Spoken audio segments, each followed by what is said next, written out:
De grâce, dites-lui merci. Par Bernard Guy.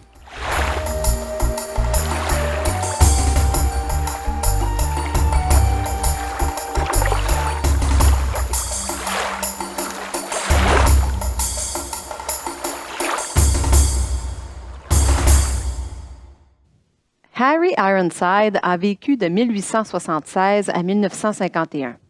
Il a été professeur d'études bibliques, pasteur et auteur, a publié plus de 60 ouvrages et plusieurs brochures et articles. Durant 18 de ses 50 ans de ministère, il a été pasteur de la Moody Memorial Church à Chicago. Le docteur Ironside se trouvait un jour dans un restaurant et s'apprêtait à manger. Est-ce que je peux m'asseoir? Faites donc. Comme il en avait l'habitude, l'homme de Dieu pencha la tête et rendit grâce avant de commencer son repas.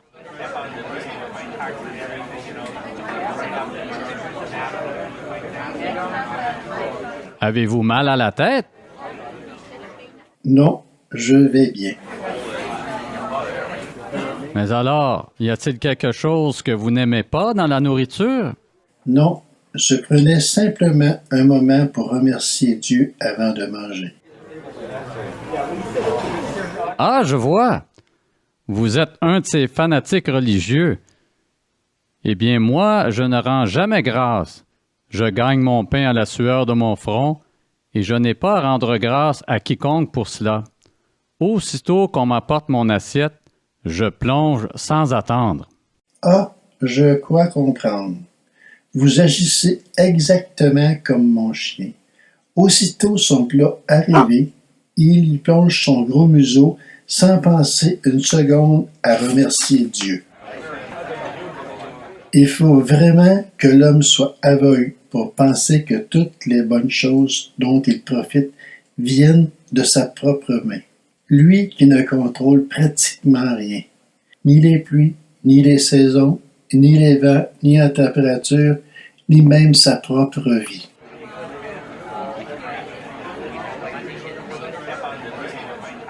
Le péché a fait de grands ravages dans le cœur des hommes. Il les a rendus égoïstes, rarement satisfaits et surtout aveugles. Dieu déverse ses bénédictions sur les hommes, mais ceux-ci refusent de voir sa bonne main comme étant la source de ces bénédictions, de cette abondance, de cette variété infinie de bonnes et belles choses non méritées.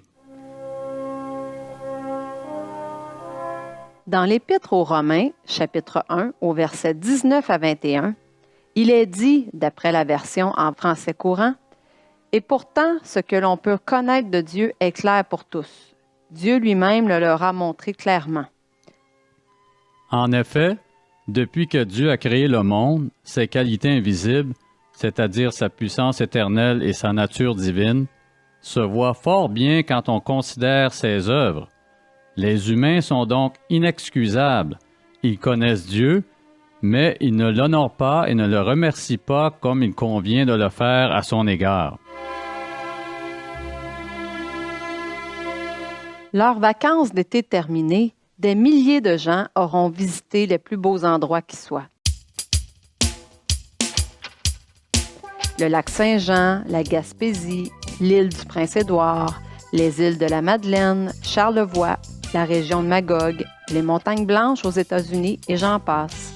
Ils auront admiré de magnifiques paysages, plongé leurs orteils dans de beaux lacs clairs, nagé dans les eaux salées de la mer.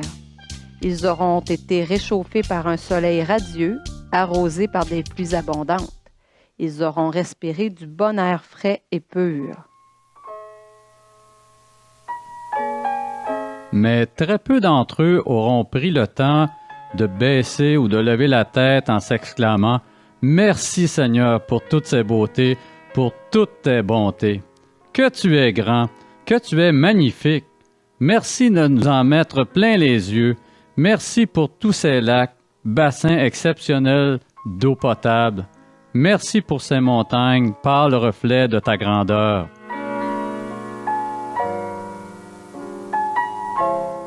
Non, malheureusement, à cause du péché qui aveugle l'homme et qui le rend ingrat, peu de gens se seront arrêtés au cours de l'été pour adorer Dieu et pour le remercier.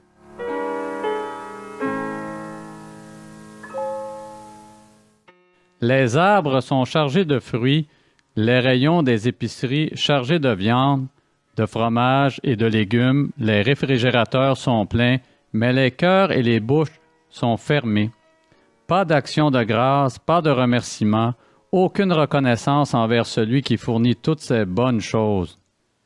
Mais au lieu des actions de grâce, on entend des plaintes, des blasphèmes, des reproches et même des paroles de menaces contre Dieu qui fait lever son soleil sur les bons et sur les méchants, qui donne sans compter et de qui viennent toute grâce excellente et tout don parfait, selon ce que dit Jacques dans le chapitre 1 au verset 17 de sa lettre.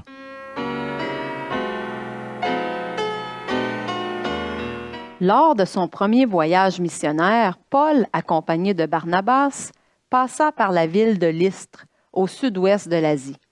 Les deux hommes y rencontrèrent un homme infirme qui n'avait jamais marché.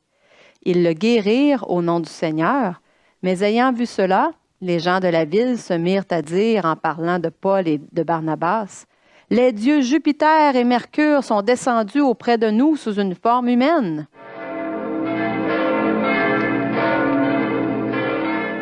Le prêtre du temple de Jupiter s'apprêtait à leur offrir un sacrifice d'action de grâce, mais Paul et Barnabas déchirèrent aussitôt leurs vêtements en signe de protestation et s'écrièrent « Ô hommes, pourquoi agissez-vous de la sorte?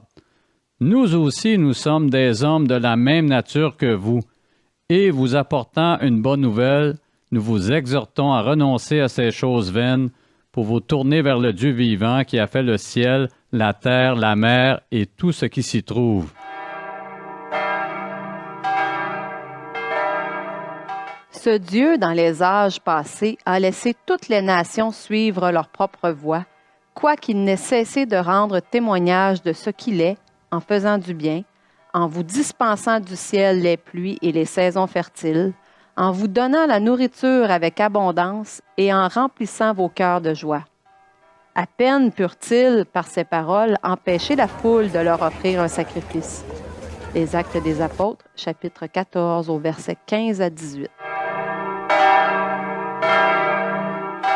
Ce texte nous montre que l'homme, à cause du péché, est prêt à remercier le premier venu, mais qu'il n'est pas enclin à remercier son Créateur. Et à cause de cette ingratitude, qui viole le premier commandement de la loi, la colère de Dieu gronde.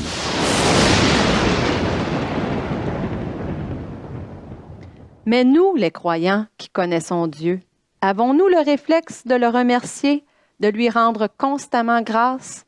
Sommes-nous reconnaissants pour tout ce qu'il nous a donné et nous donne, à commencer par le pardon des péchés, le Saint-Esprit, l'espérance céleste, les interventions de Dieu dans nos vies, sa fidélité, sans oublier bien sûr toutes les autres choses, famille, amis, santé et biens de toutes sortes.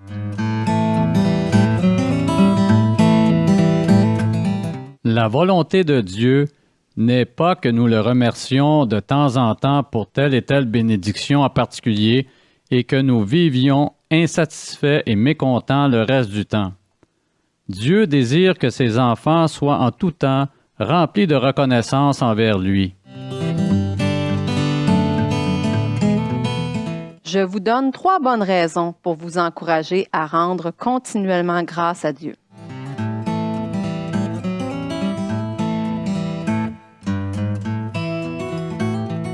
Première raison, rendre grâce est une question d'obéissance.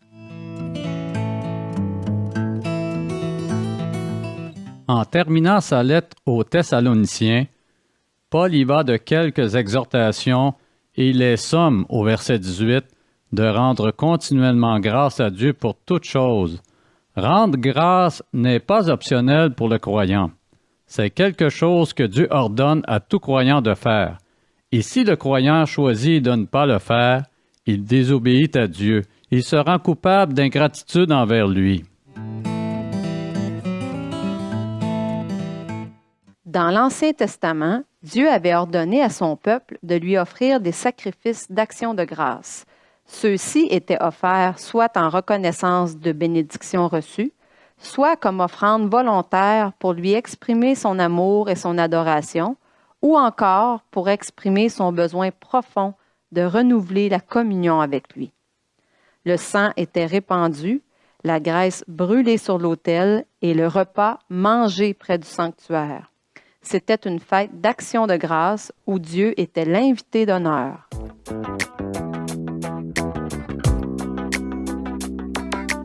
Dans le Nouveau Testament, Paul exhorte maintes fois les croyants à rendre grâce à Dieu.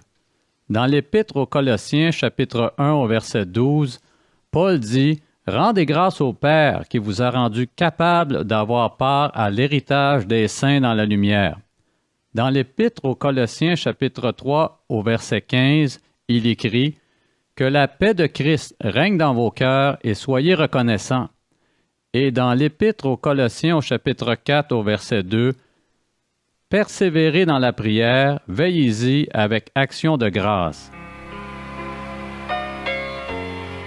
Dans l'Épître aux Philippiens, chapitre 4, au verset 6, Paul écrit « Faites connaître à Dieu vos besoins en toutes choses, par des prières et des supplications. » Et il ajoute « Et avec des actions de grâce. »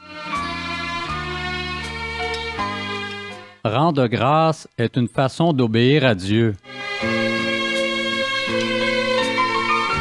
Dans l'Épître aux Éphésiens, chapitre 5, au verset 18, Dieu nous ordonne d'être remplis de l'Esprit, et nous voyons au verset 20 que rendre continuellement grâce à Dieu est une des expressions de cette plénitude. Soyez remplis de l'Esprit, rendant continuellement grâce à Dieu le Père pour toutes choses, au nom de notre Seigneur Jésus-Christ. Si vous avez passé votre vie à murmurer, à vous plaindre et à être frustré contre tout et rien, demandez pardon à Dieu. Dites-lui que vous êtes un enfant gâté qui n'a pas appris à apprécier ce qu'on lui donne et qui n'a pas appris à dire merci, et Dieu changera votre cœur. Il enlèvera par son Saint-Esprit l'ingratitude de votre cœur.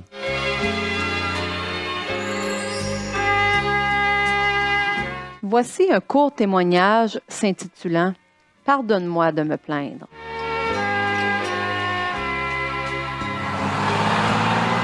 Aujourd'hui, dans un autobus, j'ai aperçu une belle femme aux cheveux blonds. Je me suis mise à l'envier. Elle semblait si heureuse, comme j'aurais voulu avoir sa beauté. Mais lorsqu'elle s'est levée, je l'ai vue s'éloigner en boitant dans l'allée. Elle n'avait qu'une jambe et s'appuyait sur des béquilles. Pourtant, elle avait l'air si épanouie. Passant près de moi, elle m'a souri gentiment. « Ô Dieu, pardonne-moi de me plaindre en enviant les autres. J'ai encore mes deux jambes et je désire t'en remercier. » Après être descendue de l'autobus, je me suis assise sur un banc du parc à côté d'un homme d'une 50aine d'années. L'homme avait fière allure. Il paraissait si confiant et si sûr de lui que je me suis mise à l'envier. Il me racontait sa vie comme une grande aventure et la mienne, en comparaison, me semblait si fade. Pendant qu'il me décrivait ses nombreux voyages, la jalousie m'a envahie.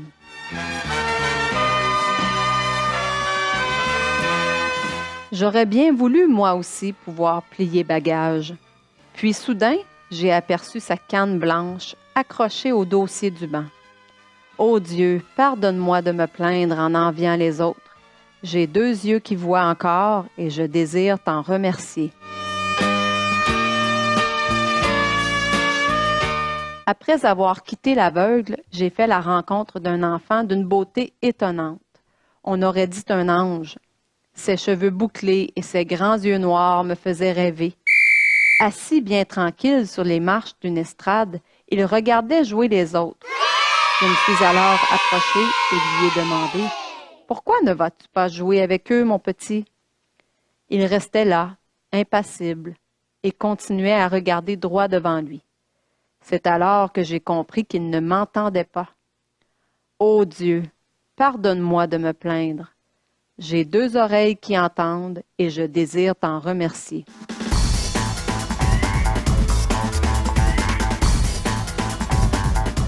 Mes pieds m'emmènent partout où je veux aller. Mes yeux me permettent de voir tout ce qu'il y a de beau à contempler. Mes oreilles entendent les voix, les sons et la belle musique. Je suis vraiment comblée, et pour cette envie que j'ai laissée naître dans mon cœur, je te prie, ô Dieu, de me pardonner. Tu me bénis si richement. Seigneur, pardonne-moi de me plaindre de façon si ingrate.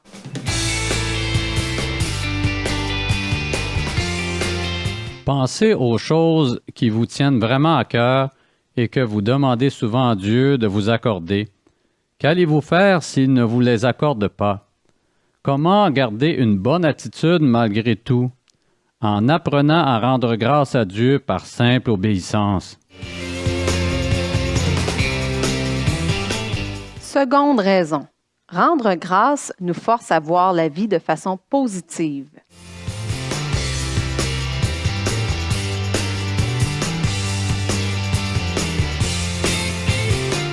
Même si la vie terrestre est limitée, imparfaite, remplie d'épreuves et de déceptions, ce n'est pas la volonté de Dieu que nous passions l'ensemble de notre vie dans la tristesse, le découragement et la morosité. Il désire que nous jouissions de la vie en nous concentrant non sur les choses qui vont mal, non sur les choses que nous n'avons pas, mais sur tout ce qu'il nous a donné et nous donne encore de beau, de bon et d'agréable.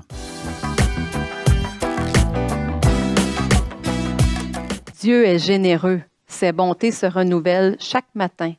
Ses bénédictions sont innombrables, mais il y a aussi des épreuves, des souffrances et des besoins non comblés. Et la question du bonheur qui se pose chaque jour à nous ne dépend pas vraiment de ce que nous avons ou n'avons pas, mais plutôt de ce sur quoi sont fixés nos regards.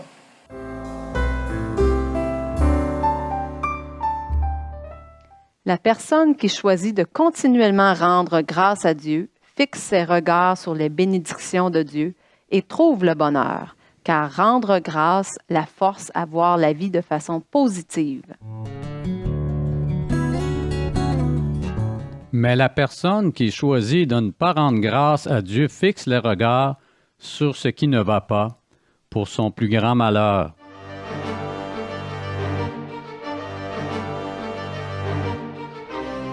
Lorsque nous sommes aux prises avec un désir non comblé ou une prière non exaucée, nous avons tendance à ne plus voir les autres bénédictions que Dieu nous accorde et nous devenons insatisfaits et ingrats.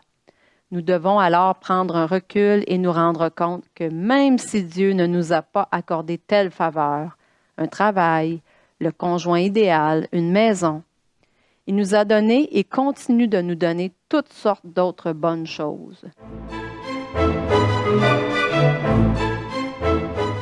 Matthew Henry, auteur du fameux commentaire biblique portant son nom, a écrit ce qui suit dans son journal après qu'un voleur se soit enfui avec son portefeuille. « Je veux d'abord te remercier, Seigneur, parce que je n'ai jamais été dévalisé auparavant. Et même s'il a pris mon portefeuille, le voleur ne m'a pas brutalisé ni blessé. De plus, même s'il a pris tout ce que j'avais, ce n'était pas beaucoup. Enfin, je te remercie, Seigneur, d'avoir été dévalisé plutôt que d'avoir moi-même, dans un instant de folie, dévalisé quelqu'un d'autre. » Ces quelques pensées circulant ces jours-ci sur Internet abondent dans le même sens. Si vous vous êtes levé ce matin en santé, vous êtes plus privilégié que le million de personnes qui seront mortes de maladie la semaine prochaine. Si vous n'avez jamais connu le danger d'une bataille, l'agonie de la torture ou l'étau de la faim, votre qualité de vie est plus grande que celle de 500 millions de personnes sur Terre.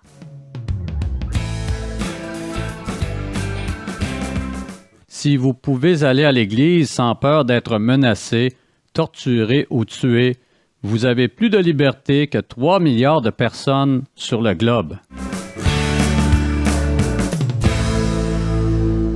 Si vous avez de la nourriture dans votre réfrigérateur, des habits, un toit pour dormir, vous êtes plus riche que 75% des habitants de la Terre. Si vous avez de l'argent à la banque, dans votre portefeuille ou de la monnaie dans une petite boîte métallique, vous faites partie des 8% des personnes les plus privilégiées du monde. Si vos parents sont encore vivants et toujours mariés, vous êtes une rare exception. Si vous êtes en train de lire ce message, c'est que vous ne faites pas partie des 2 milliards de personnes sur la Terre qui ne savent pas lire. Soyez reconnaissants à Dieu pour toutes ces bénédictions qui peuvent vous paraître banales, mais qui sont en réalité exceptionnelles. Dans sa première lettre au chapitre 3, verset 10, Pierre dit en citant le psaume 34, « Si quelqu'un veut aimer la vie et voir des jours heureux, qu'il préserve sa langue du mal. » Et même si ce texte se rapporte en premier lieu à l'idée de ne pas parler en mal de son prochain, il s'applique aussi très bien à l'idée de rendre grâce à Dieu plutôt que de critiquer sans cesse comme des filles et des fils ingrats.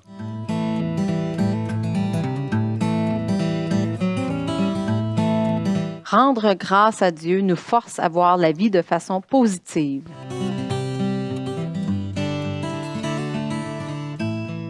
Merci Seigneur pour mon adolescent qui se plaint d'avoir à faire la vaisselle, car cela veut dire qu'il est là à la maison avec nous et non dans la rue. Merci Seigneur pour les impôts que je paie chaque année, car cela veut dire que tu m'as donné un bon emploi pour gagner ma vie.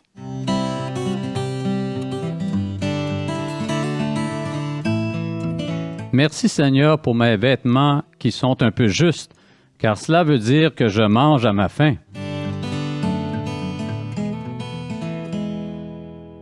Merci Seigneur pour la pelouse à tondre, les fenêtres à nettoyer et les planchers à laver, car cela veut dire que j'ai un toit.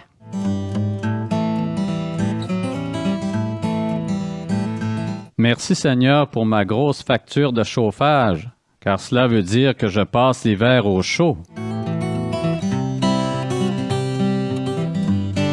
Merci Seigneur pour les longues heures de travail, car cela veut dire que je suis encore capable de travailler dur.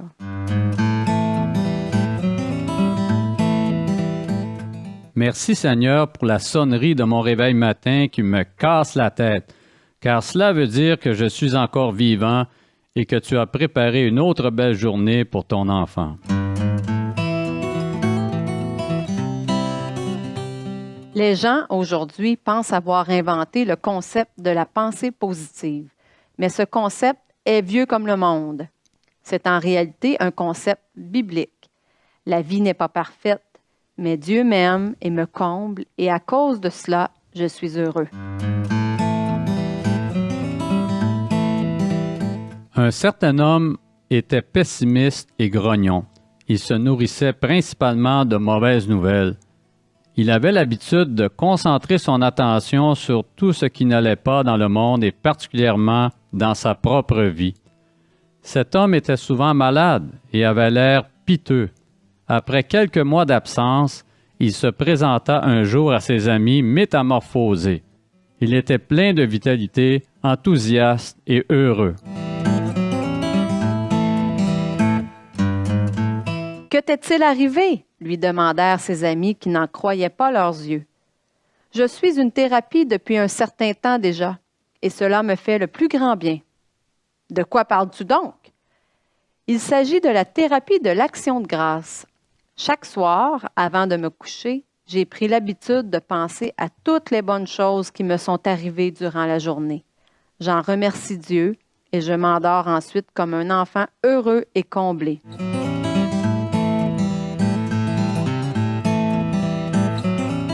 cet homme avait choisi d'être heureux en se concentrant sur les bénédictions de Dieu.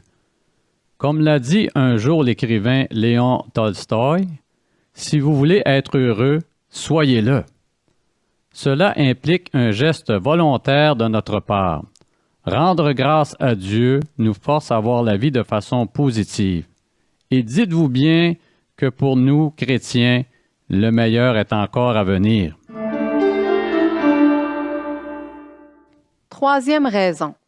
Continuer à rendre grâce dans les situations difficiles de la vie est un acte de foi. Dans la première épître aux Thessaloniciens, chapitre 5, au verset 18, nous lisons « Rendez grâce à Dieu pour toutes choses ». C'est le « toute chose » qui est agaçant. Si le verset avait dit « Rendez grâce à Dieu pour toutes les bonnes choses de la vie », cela aurait rendu l'exercice plus facile. Qui aime les épreuves, les souffrances, les manques à gagner, les contretemps? Je ne parle pas ici, bien sûr, de circonstances qui seraient directement liées au péché, mais je pense à ces circonstances négatives qui nous tombent dessus sans que nous les ayons méritées et encore moins désirées. Devons-nous vraiment rendre grâce à Dieu pour ces épreuves? Mais pourquoi donc? Parce que Dieu a promis de se servir de chacune d'elles pour nous faire du bien, pour nous faire grandir et pour nous bénir. Je ne sais pas vraiment comment Dieu fait cela, mais c'est une vérité à saisir par la foi. C'est pourquoi rendre grâce est, dans certaines situations difficiles, une question de foi. Nous ne voyons pas et ne comprenons pas comment la souffrance ou l'épreuve pourrait se transformer en bénédiction, mais Dieu l'a promis et cela devrait nous suffire. Dieu n'a-t-il pas dit par la bouche de l'apôtre Paul dans l'Épître aux Romains chapitre 8 au verset 28 que toute chose contribuait au bien de ceux qui l'aimaient? Alors merci Seigneur pour mes maux de tête et mes migraines, pour les gens qui m'embêtent et me dévènent. On reconnaît un homme ou une femme de foi à sa capacité de remercier Dieu pour les choses désagréables de la vie.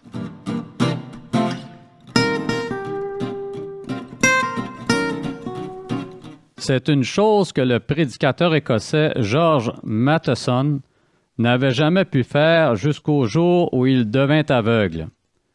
Après quelques mois de frustration et de combats intérieurs, il en arriva au point où il put écrire ce qui suit dans une prière. « Mon Dieu, je ne t'ai jamais remercié pour mes échardes dans la chair. Je t'ai remercié 1 million de fois pour mes roses, mais pas une seule fois pour mes épines. Mes yeux étaient fixés sur la gloire à venir, mais je n'avais jamais pensé que tu pouvais faire naître ta gloire dans mon cœur en utilisant mes souffrances présentes. Seigneur, enseigne-moi la valeur des épreuves. » En rendant grâce au Père pour le pain et le vin à son dernier repas, Jésus a rendu grâce pour l'épreuve la plus terrible et douloureuse de toute son existence. Mais cette épreuve, sa mort sur la croix et son sang versé, a été transformée par le Père en source de salut pour tous les hommes. Et Jésus, après avoir été abaissé, a été élevé dans la gloire au-dessus de tous. Quel privilège d'avoir un Dieu qui transforme nos moindres maux en croissance spirituelle et en bénédiction. Que Dieu nous accorde la grâce de lui demeurer reconnaissant, quelles que soient nos circonstances.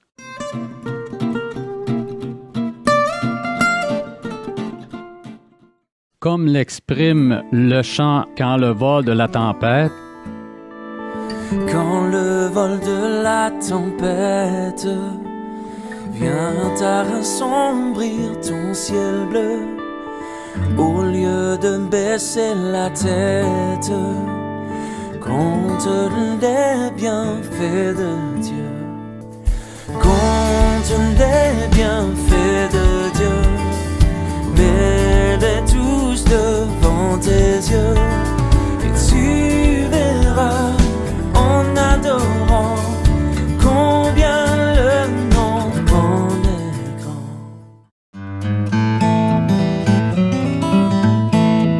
La personne qui choisit de rendre grâce à Dieu fixe ses regards sur les bénédictions de Dieu et trouve le bonheur, car rendre grâce la force à voir la vie de façon positive.